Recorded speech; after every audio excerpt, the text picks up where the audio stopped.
দিন দিন তুই অনেক বেড়ে যাচ্ছিস। কিছু বলা হয় না বলে একেবারে মাথায় উঠে যাচ্ছিস। আমার যেভাবে ইচ্ছে সেভাবে চলবো, তাতে তোমার কোনো সমস্যা? অবশ্যই সমস্যা। তোর মান সম্মান না থাকতে পারে, আমাদের বংশের তো একটা মান সম্মান আছে যেটা তোর কারণে খুব দ্রুতই শেষ হয়ে যাবে।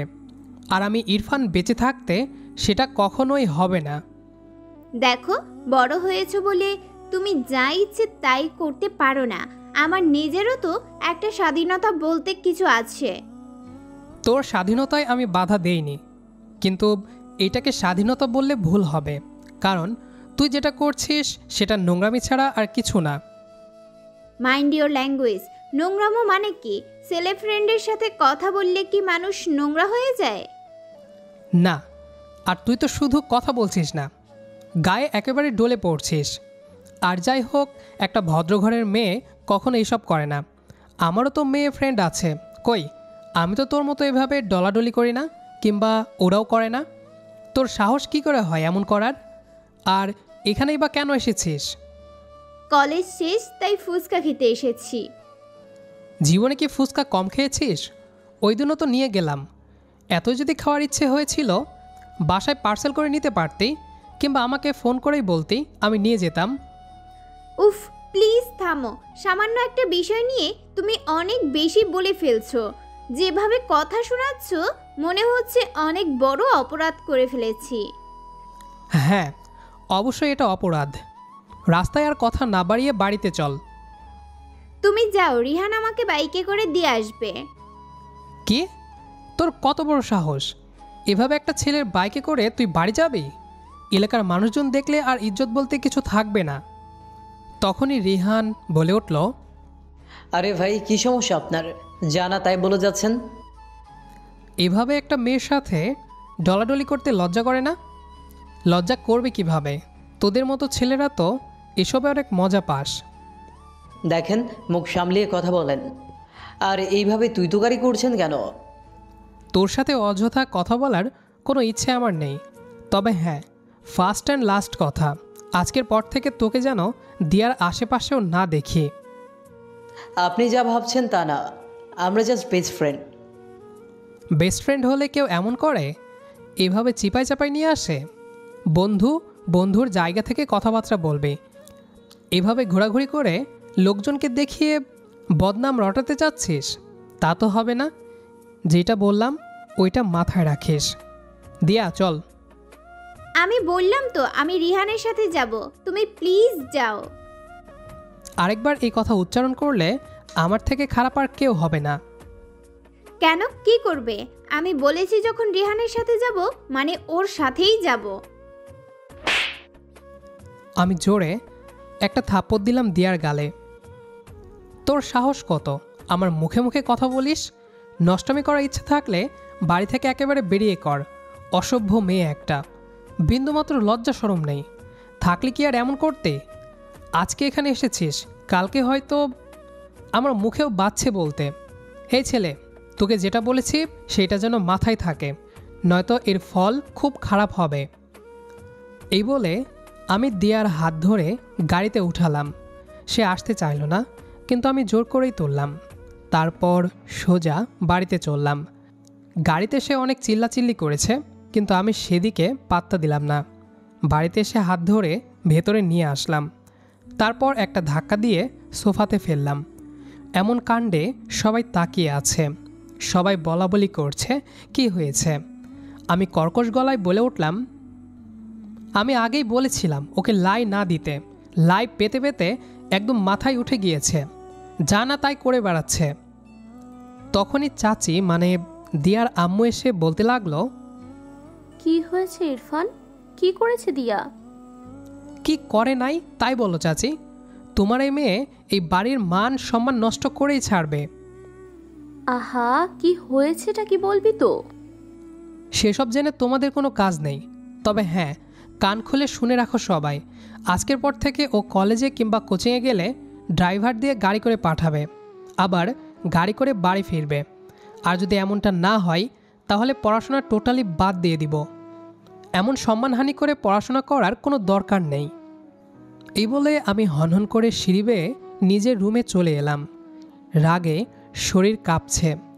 কি হচ্ছে বুঝতে পারছেন না তো? বুঝিয়ে দিচ্ছি। আমি ইরফান, বাবা মায়ের একমাত্র ছেলে। আর দিয়া হচ্ছে আমার চাচাতো বোন। আমরা যৌথ পরিবারেই থাকি, বাবা এবং 2 চাচা আর দাদা দাদি। আমার বাবা এবং দিয়ার বাবা ব্যবসা করেন, আর ছোট চাচা চাকরি করেন, শহরে থাকেন। আমি পড়াশোনা শেষ করে বেকার ঘোরাঘুরি করছি। ইচ্ছে আছে নিজেদের ব্যবসা দেখাশোনা করার, কারণ বাবারও বয়স হয়ে গেছে। তাই কিছুদিন পর আমাকেই সব দায়িত্ব নিতে হবে। আর তাই যা পারছি ঘোরাঘুরি করে নিচ্ছি। পরে হয়তো আর এসবের সময় পাবো না। আজকে বন্ধুদের সাথে আড্ডা দেওয়ার সময় দেখি দিয়া একটা ছেলের সাথে বসে ফুচকা খাচ্ছে। দুজনের শরীর একে অপরের সাথে বারবার লাগছে, যেটা দেখে রাগে আমার মাথা গরম হয়ে গিয়েছিল। আর তারপরেই এ সমস্ত ঘটনা ঘটল। আমি ফ্রেশ হয়ে লম্বা একটা ঘুম দিলাম। ঘুম ভাঙল একেবারে সন্ধ্যাবেলা। আমি উঠে নিচে চলে গেলাম চা খেতে। তারপর কিছুক্ষণ টিভি দেখে সবাই একসাথে খাওয়া দাওয়া করতে বসলাম। দিয়া কিছু না বলে চুপচাপ খাচ্ছে। অন্যদিন খেতে বসলে অনেক কথাই বলতো। আমিও কিছু না বলে খেতে লাগলাম। পরের দিন বাইকে তেল ভরার সময় আমার চোখ গেল রাস্তায় একটা বাইকের দিকে। ভালো করে তাকাতেই দেখলাম দিয়ার সেই ফ্রেন্ড রিহান। পেছনে একটা মেয়ে বসা। ভালো করে লক্ষ্য করলাম দিয়া কিনা, কিন্তু না, এটা দিয়া নয়। মেয়েটা রিহানের গায়ে একদম ঢলে পড়ছে। দুজনে বেশ হাসাহাসি করছে। আমি বাইকের তেল ভরে ওদের পিছু নিলাম। কেন জানি জানতে ইচ্ছে করছে। অবশ্য দিয়া বলেছে বেস্ট ফ্রেন্ড। তারপরও আমি পিছু নিলাম। কিছুক্ষণ পর দেখি ওরা একটা আবাসিক হোটেলের সামনে নামলো। আমি তাড়াতাড়ি করে পকেট থেকে ফোনটা বের করে ভিডিও করতে লাগলাম। দুজন হোটেলের ভেতর প্রবেশ করলো। তারপর আর দেখা গেল না। আমি ভিডিওটা সেভ করে রেখে দিলাম। তারপর চললাম বাসায়। গিয়ে দেখি দিয়া মাত্র বাসায় এসেছে। গতকাল থেকে সে একটাবারও আমার সাথে কোনো কথা বলেনি, আমিও বলিনি। দুপুরে খাওয়া দাওয়া করে ঘুমালাম। খাওয়া, ঘুম আর ঘোরাঘুরি করা ছাড়া আর কোনো কাজ নেই আমার। সন্ধ্যায় ঘুম থেকে উঠে নিচে যাব, তখনই দিয়ার কথা কানে আসলো। দিয়ার রুম পেরিয়েই নিচে যেতে হয়, তাই ওর কথা কানে আসে। আমি কান পেতে শোনার চেষ্টা করলাম। অবশ্য এরকম আমি কখনোই করি না। বুঝলাম সে ফোনে কারোর সাথে কথা বলছে। ঠিক আছে, আগামীকাল তুই গেটের সামনে দাঁড়িয়ে থাকিস, তারপর গাড়িতে করে দুজন একসাথে যাব। ওই পাশ থেকে কিছু একটা বলল। পাল্টা জবাবে দিয়া বলল, আরে প্যারা নেই, কেউ দেখবে না। তাছাড়া সবাই জানে আমি কলেজে থাকব, আর ড্রাইভারকে কিছু টাকা দিয়ে মুখ বন্ধ করে দিব। বুঝলাম কারোর সাথে আগামীকাল দেখা করার কথা বলেছে, তাও কলেজ বাদ দিয়ে। কিন্তু কার সাথে আমাকে সেইটা জানতেই হবে। কথা বলা শেষ করে দিয়া ওয়াশরুমে চলে গেল। আমি তাড়াতাড়ি করে রুমে গিয়ে ফোন চেক করতে লাগলাম, কিন্তু ফোনে লক লাগানো, আর লক আমার জানা নেই। কি করি? কালকে না হয় সরাসরি দেখব কার সাথে দেখা করে। এই ভেবে রুম থেকে বের হয়ে এলাম। পরের দিন দিয়া বাসা থেকে বের হতেই আমি বাইক আর হেলমেট নিয়ে ওর পিছু নিলাম। কলেজের সামনে এসে গাড়ি থামলো। তখনই ভেতর থেকে রিহান এসে গাড়িতে উঠল। আমি যা সন্দেহ করেছিলাম তাই হলো। আমার ভীষণ রাগ উঠল, কিন্তু কিছু বললাম না। দেখি ওরা কই যায়। একটু পর গাড়ি ছাড়ল। আমি পিছু নিলাম। যেতে যেতে প্রায় একটা পার্কের সামনে এসে গাড়ি থামলো। দুজন গাড়ি থেকে নেমে ভেতরে গেল। আমিও ভেতরে গেলাম, কিন্তু হেলমেট খুললাম না। দেখি দুজন গা ঘেঁষে ঘেঁষে হাঁটছে। এবার আমি আর নিজের রাগ কন্ট্রোল করতে পারলাম না। সোজা ওদের সামনে গিয়ে দাঁড়ালাম। তারপর মাথা থেকে হেলমেটটা খুললাম। আমাকে দেখে দুজনেই বেশ অবাক এবং ভয় পেল। এ কি তুমি? কেন? আমার আশাটা বুঝি ঠিক হয়নি? অবশ্য ঠিক হবে কেন? আমি আসলে তো আর এসব করতে পারবি না। তুমি যা ভাবছো তা।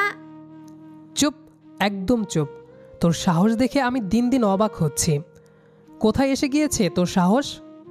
এভাবে কলেজ বাদ দিয়ে ছেলে নিয়ে ঘোরাঘুরি করিস? আর এই, তোকে না বলেছি দিয়ার আশেপাশেও না আসতে? তোর তো অনেক বড় কলিজা দেখছি। স্টপ। সেদিনও তুমি রিহানকে অপমান করেছ, আবার আজকেও। কি করেছে ও? আমরা একে অপরকে ভালোবাসি। কি ভালোবাসিস? তাও আবার এমন চরিত্রহীন একটা ছেলেকে? কাকে চরিত্রহীন বলছো তুমি? রিহান অনেক ভালো। আগে নিজের চরিত্র ঠিক করো, তারপর অন্যের চরিত্র যাচাই করিও। দিয়ার এমন কথা শুনে আমি আর রাগ কন্ট্রোল করতে পারলাম না। ঠাস করে দিলাম একটা থাপ্পড়। আপনার তো সাহস কম না, আমার সামনে দিয়ার গায়ে হাত তুলছেন? তুই সাহসের দেখেছিসটা কি? এ বলে আমি ওর নাক বরাবর একটা ঘুষি দিলাম। দিয়া চিৎকার করে লোকজন ডাকতে লাগলো। সবাই এগিয়ে এসে জিজ্ঞেস করছে কি হয়েছে। দিয়া বলল, এই ছেলেটা আমাদেরকে ডিস্টার্ব করছে। তখনই কয়েকজন এসে আমাকে জিজ্ঞেস করতে লাগলো কেন এমন করছে। আমি বললাম যে ও আমার চাচাতো বোন, তাই ওকে শাসন করছে। লোকগুলো দিয়াকে জিজ্ঞেস করলো আমাকে চিনে কি না। উত্তরে সে বলল আমাকে নাকি চিনে না, আর ওরা একে অপরকে ভালোবাসে, আর আমি তাদের মাঝে বাধা সৃষ্টি করছি এবং তার গায়ে হাতও তুলেছে। এসব শুনে লোকগুলো আমার গায়ে হাত দিল। সবাই বলাবলি করতে লাগলো আমি নাকি বখাটে। এ বলে অনেক মারল। মাথায় আঘাত লাগার কারণে রক্ত বের হচ্ছে। এক পর্যায়ে আমি সেন্সলেস হয়ে পড়লাম। তারপর আর কিছুই মনে নেই। চোখ খুলতেই দেখি আমি হাসপাতালে। বাড়ির সবাই ঘিরে আছে আমাকে। মাথায় ব্যান্ডেজ করা, সারা শরীরে প্রচুর ব্যথা করছে। আমাকে কে এখানে এনেছে? বাবা বলে উঠলেন, কিছু লোক তোকে উঠিয়ে হাসপাতালে এনেছে। তুই নাকি রাস্তায় অজ্ঞান হয়ে পড়েছিলি, তারপর তোর ফোন থেকে আমাদের কল করে জানাই। এই অবস্থা কে করেছে ইরফান? কার এত বড় সাহস যে আমার ছেলের গায়ে হাত দিয়েছে? তুই শুধু একবার বল, তারপর দেখ আমি কি করি। আমি কি বলবো বুঝতে পারছি না। সত্যিটা বললে অনেক বড় ঝামেলা হবে। আমি আশেপাশে খেয়াল করলাম দিয়া আছে কি না, কিন্তু না, সে নেই। দিয়া কোথায়? আসেনি? সে কলেজ থেকে বাড়ি এসে শুয়ে আছে। শরীর নাকি ভালো লাগছে না, তাই আসতে পারেনি। আমি মনে মনে ভাবতে লাগলাম এতটা পাষাণ কিভাবে হয় মানুষ। আমি তার আপন চাচাতো ভাই, অথচ সে ওইভাবেই আমাকে ফেলে এসেছে, তাও একটা ছেলের জন্য। এমনটা আমি আশা করিনি। যখন লোকগুলো আমাকে মারছিল তখনও সে কিছু বলেনি। আমার ভাবনায় ছেদ ঘটিয়ে বাবা বললেন, কিরে কিছু বল, কে করেছে এসব? কার এত বড় সাহস? আরে বাবা, তেমন কিছু না। আসলে ছিনতাইকারী ধরেছিল, আর তাই হাতাহাতি হয়েছে। এমন সময় তারা আমাকে মাথায় বাড়ি মারে, যার কারণে আমি সেন্সলেস হয়ে যাই। কি ছিনতাইকারী? কিন্তু ছিনতাইকারী তো তোর কিছুই নিল না, ফোন, বাইক, এমনকি মানি ব্যাগও। তাহলে ওরা কেন এমন করলো? আমি কি বলবো বুঝতে পারছিলাম না। আমতা আমতা করে বললাম, আসলে তখন মানুষ এসে গিয়েছিল, তাই ওরা আর কিছু করার সুযোগ পায়নি, আর তাই ভয়ে পালিয়ে গিয়েছে। এমন দিনে দুপুরে ছিনতাই? বিষয়টি দেখতে হবে। আমি আজকেই থানায় কমপ্লেন করব। আহা বাবা, এসব করে কোনো লাভ নেই। কত শত ছিনতাইকারী আছে, তুমি কয়জনকে ধরবে? আর তাদেরকে তো আমি চিনিও না, মুখ ঢাকা ছিল, তাই কিছু খেয়াল নেই। সেসব পরে দেখা যাবে। এখন শরীর কেমন লাগছে? ভালোই। বাসায় কখন যাব? আমার হাসপাতালে থাকতে একদমই ভালো লাগছে না। এই তো বিকেলে ডাক্তারের সাথে কথা হয়েছে, ওনারা বলেছে তেমন সিরিয়াস কিছু হয়নি। বিকেলে বাসায় আসলাম। ভালোভাবে হাঁটতেও পারছি না। কোনো মতে নিজের রুমে এলাম। হালকা কিছু খেয়ে, ওষুধ খেয়ে কিছুক্ষণ ঘুমালাম। ঘুম থেকে উঠে দেখি বাড়ি ভর্তি মেহমান। সবাই এসেছে আমাকে দেখতে। ফুপু, মামা, খালা কেউ বাদ নেই।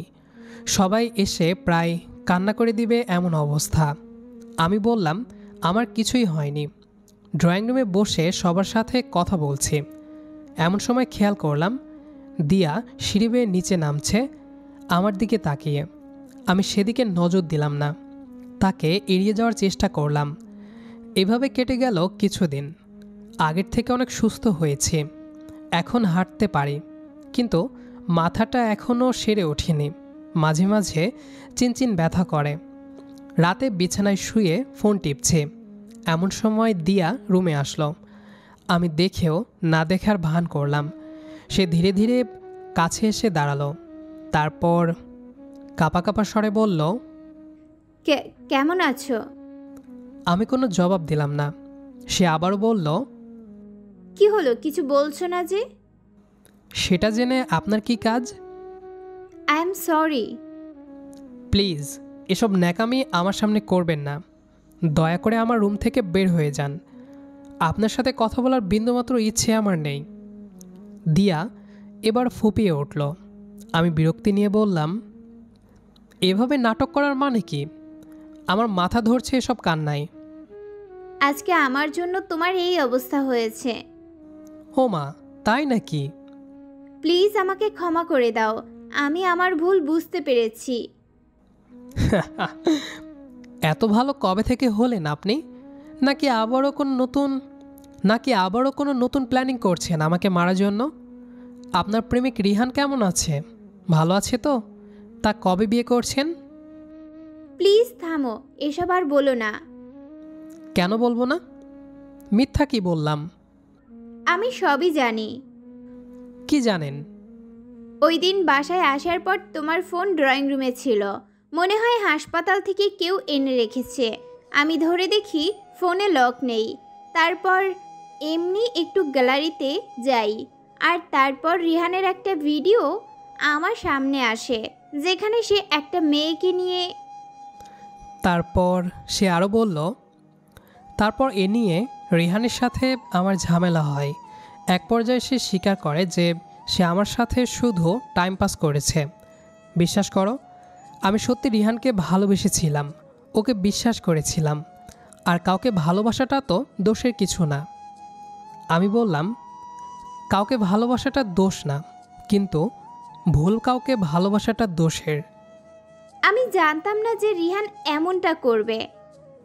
আমি প্রথমেই নিষেধ করেছিলাম, কিন্তু তুই আমার কথা শুনিসনি। ওই দিন আমি তোদের পিছু নিয়েছিলাম এই জন্য, যাতে রিহানের আসল মুখোশটা তোকে দেখাতে পারে, কিন্তু তার আগেই তুই। আমি জানি আমি ভুল করেছি। ভুল?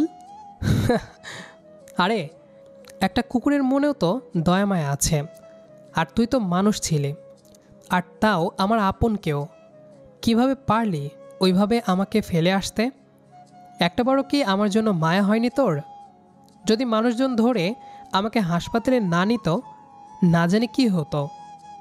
বিশ্বাস করো, আমি হাসপাতালে নিতে চেয়েছিলাম, কিন্তু ওই রিহান আমাকে নিষেধ করছিল যে হাসপাতালে নিলে আমরা ফেঁসে যাব, আর সবাই জানাজানি হলে অনেক বিপদে পড়তে হবে। তাই বলে এভাবে ফেলে আসবি? যদি আমি মরে যেতাম? এভাবে কেন বলছো? তো আর কি বলবো, বিপদে ফেসে যেতে। একটাবার কি ভাবলি না যে আমার জ্ঞান ফিরলে সবাইকে সবটা বলবো? তখন কি ফাঁসতি না? আমি জানতাম তুমি বলবে না। আর এই সুযোগের সদ্ব্যবহার করলি, তাই না? প্লিজ এভাবে বলিও না, আমি আর নিতে পারছি না। তুই যা করেছিস সেটা আমি কখনোই ভুলতে পারবো না, আজীবন মনে গেঁথে থাকবে। আমাকে যা ইচ্ছে শাস্তি দাও, আমি মেনে নিব। তারপরেও এমন বলিও না প্লিজ। তুই এখন রুম থেকে যা প্লিজ। আগে আমাকে ক্ষমা করো, তারপর আমি যাব। তুই তো কোনো অন্যায়ই করিসনি, তাহলে ক্ষমা করব কিভাবে? দিয়া এবার আমার পাশে বসে কান্না করতে করতে বলল, প্লিজ আমাকে মুক্তি দাও, আমি আর এইসব পাপের বোঝা নিতে পারছি না। আমাকে যা ইচ্ছে শাস্তি দাও, তারপরও আমাকে ক্ষমা করো। আমি মানছি আমি ভুল করেছি, অন্যায় করেছি। এই বলে দিয়া কান্না করছে। ওর কান্না কেন জানি আমার সহ্য হচ্ছে না, মনের মাঝে তোলপাড় শুরু করে দিয়েছে। আমি বললাম, কান্না থামা। আগে আমাকে ক্ষমা করো। করেছি। সত্যি? ছোটরা ভুল করলে সেটা কখনো বড়রা মনে পোষে রাখতে পারে না। তুই তোর ভুল বুঝতে পেরেছিস, এটাই অনেক। এখন রুম থেকে যা, অনেক রাত হয়ে গেছে, ঘুমা গিয়ে। তোমার কিছু লাগবে বলো, আমি করে দিচ্ছি। না, কিছু লাগবে না এখন। তারপর দিয়া রুম থেকে বের হয়ে গেল। বের হতেই সামনে দিয়ার বাবা পড়লেন। উনি এতক্ষণ দরজার পাশে দাঁড়িয়ে সব শুনেছেন।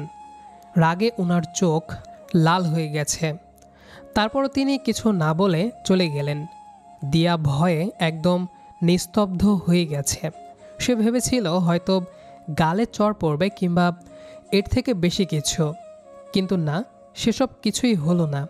দিয়া দৌড়ে আবার আমার রুমে এলো। আবার কি? সর্বনাশ হয়ে গেছে। কি হয়েছে? বাবা হয়তো সব শুনে ফেলেছেন। মানে কিভাবে? বাবা এতক্ষণ দরজার বাহিরে দাঁড়িয়েছিলেন। আমি রুম থেকে বের হতেই দেখি উনি দাঁড়ানো, কিন্তু কিছু না বলে চলে গেলেন। আমার ভীষণ ভয় হচ্ছে। এখন রাত হয়ে গেছে বলে হয়তো কিছু বলেননি। চিন্তা নেই, কিছু হবে না, আমি সামলে নেব। তুই গিয়ে ঘুমা। ঘুম আসবে না। আহা, বলছি তো কিছু হবে না। আচ্ছা। পরের দিন ড্রয়িং রুমে বসে চা খাচ্ছি। দিয়ার টিভি দেখছে। এমন সময় বাবা এবং দিয়ার বাবা কথা বলতে বলতে বাসায় ঢুকলেন। তারপর সোফায় এসে বলতে লাগলেন, ইরফান, তোর চাচা এবং আমি মিলে একটা সিদ্ধান্ত নিয়েছি। কী সিদ্ধান্ত? বলেছি, তার আগে সবাইকে ডাকি। একটু পর সবাই হাজির হলো। দিয়া ভয় পাচ্ছে কালকের বিষয় নিয়ে। আমি ওকে চোখ দিয়ে ইশারা করলাম যে কিছু হবে না। তারপর বাবা বললেন, তোর চাচা আমাকে সব বলেছে। গতকাল নাকি সে নিজের কানে তোকে আর দিয়াকে কথা বলতে শুনেছে। শুনে প্রথমে আমি বিশ্বাস করিনি, তাই কনফার্ম হতে আজকে আমরা পার্কে গিয়েছিলাম। সেখানের সিসিটিভি ফুটেজ চেক করে দেখলাম সেদিনের সম্পূর্ণ কাহিনী। দিয়া ভয়ে একদম চুপসে গেছে। আমিও বা কী বলবো, কিছুই বুঝতে পারছি না। বাবা আবারও বললেন, আমি এখানে ওইসব নিয়ে আর কোনো কথা বলতে চাই না। তোমরা বড় হয়েছ, কিছু একটা বললে দুজনেরই খারাপ লাগবে। আর দিয়া যা করেছে তা আসলেই অনেক বড় অন্যায়। তারপরও ছোটো ভেবে ক্ষমা করে দিলাম। ভুল হতেই পারে, কিন্তু আমরা যা সিদ্ধান্ত নিয়েছি সেটা অবশ্যই মানতে হবে। সিদ্ধান্তটা কি সেটা তো বলো। বাবা সবার দিকে একবার তাকিয়ে বললেন, আমি আর তোর চাচা মিলে সিদ্ধান্ত নিয়েছি তোর এবং দিয়ার বিয়ে দিতে। এতে ঘরের মেয়ে ঘরেই থাকবে, আর তোরা একে অপরকে যেভাবে বুঝিস সেটা অন্য কেউ বুঝতে পারবে না। বাবার মুখে এ কথা শুনে আমি আর দিয়া দুজনেই অবাক হয়ে গেলাম। সবাই শুনে অনেক খুশি, যেন এটার জন্যই সবাই অপেক্ষায় ছিল এতদিন।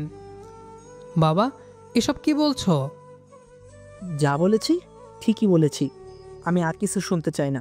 আগামীকালই তোমাদের বিয়ে হবে, ঘরোয়াভাবে, তাই প্রস্তুতি নাও। এই বলে সবাই যে যার কাজে চলে গেল। আমি আর দিয়া একে অপরের দিকে তাকিয়ে আছি, কারো মুখেই কোনো কথা নেই। পরের দিন পারিবারিকভাবেই আমাদের বিয়ে সম্পূর্ণ হয়। সবশেষে বাসর ঘরে ঢুকলাম। দিয়া এসে আমাকে সালাম করলো। এত সম্মান কবে থেকে দেওয়া শিখলি? মানে কি, আমি কি এর আগে সম্মান দেইনি? মনে তো পড়ছে না। মনে আছে শুধু গায়ে পড়ে ঝগড়া করা আর আমার মাথা গরম করানো। ওহ, তাই নাকি? হুম। তাহলে এখন থেকে ঝগড়া করব না। তাই নাকি? তুই ঝগড়া ছাড়তে পারবি? অসম্ভব, বিশ্বাস হচ্ছে না। দিয়া এবার গাল ফুলিয়ে বলল, তাহলে বিয়ে করলে কেন যদি বিশ্বাস না থাকে? আমি কি ইচ্ছে করে করেছি নাকি? সবাই জোর করে করিয়েছে। তাহলে এখন থেকে আরো বেশি জ্বালাবো। আসছে। তোর সাথে থাকলে সারা জীবন টেনশনের উপরে টেনশন নিতে হবে আমার। তাহলে তো আমি ভাগ্যবান। কিভাবে? এই যে তুমি শুধু আমার জন্য টেনশনে থাকবে, এমন ভাগ্য কয়জনের হয় বলো? ভাগ্যবান আর আমি ভুক্তভোগী। তাহলে কনফার্ম হয়ে গেল আমাদের সংসার মানেই ঝগড়া। ওরে বাবা, বিয়ে হতে না হতেই সংসার নিয়ে গবেষণা শুরু। তো বিয়ে হয়েছে, সংসার তো হবেই। হ্যাঁ হ্যাঁ, সংসার না ছাই, মনে হচ্ছে জাহান্নামে এসে নিজের নাম লেখালাম। সে যা ইচ্ছে ভাবো, তবে এতটুকু বলতে পারি এখন থেকে তোমার জীবন আসলেই জাহান্নামে পরিণত হবে। আমার এখন একটা গান খুব গাইতে ইচ্ছে করছে। শোনাও তাহলে। একটা ভুল মানুষের হাত ধরিয়া জীবনটাই বরবাদ, আমি সামনে পিছে না তাকাইয়া এ কি করিলাম, নিজের পায়ে নিজেই আমি কুড়াল মারিলাম। গানটা পুরোপুরি সঠিক হয়নি, তারপরেও যা গিয়েছো 100% সত্যি। তো দর্শক বন্ধুরা, আমাদের আজকের গল্পটি এ পর্যন্তই। তো গল্পটি আপনাদের কাছে কেমন লেগেছে সেটা অবশ্যই কমেন্ট করে জানাবেন। দেখা হবে আবারও নতুন কোনো গল্প নিয়ে, সে পর্যন্ত আমাদের সাথেই থাকবেন। আর যারা আমাদের আজকের গল্পটি শেষ পর্যন্ত শুনেছেন তাদেরকে অসংখ্য ধন্যবাদ।